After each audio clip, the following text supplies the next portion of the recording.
In the wake of the downing of that Malaysian jetliner, officials from 4 aviation bodies have met to discuss the risks to civilian aircraft in war zones.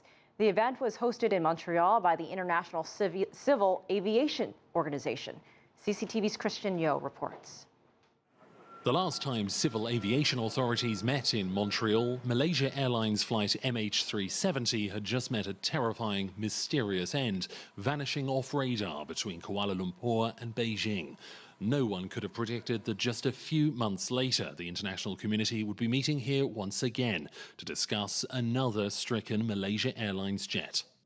This meeting is a clear indication of the industry's unity and resolve when it comes to ensuring the safety of the traveling public.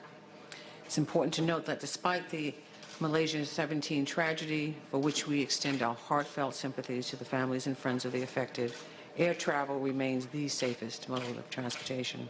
Officials discussed the risks to civilian aircraft in crossing conflict zones after MH17 was brought down by what's believed to be a surface-to-air missile more than 30,000 feet above war-torn eastern Ukraine. This meeting was not about who pulled the trigger, but who knew that such weapons were in use on the ground and who failed to warn Malaysia Airlines and others. Airlines need clear and accurate information on which to base operational decisions on where and when it is safe to fly. In the case of MH17, airlines were told that flights above 32,000 feet that traverse Ukraine would not be in harm's way. And we now know how wrong that guidance was. The panelists agreed that it was the job of individual governments to ensure that military risks are properly communicated to those with the power to reroute and suspend civilian air traffic. To be blunt, it is now time for states to improve their own performance with regard to ensuring safety and security of airspace, and to do so globally beyond their own borders. The urgency of Tuesday's discussions is underlined not just by the ongoing violence in Ukraine.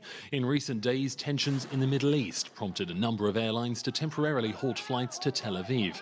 On Tuesday, a rocket struck less than 2 kilometers from the international airport.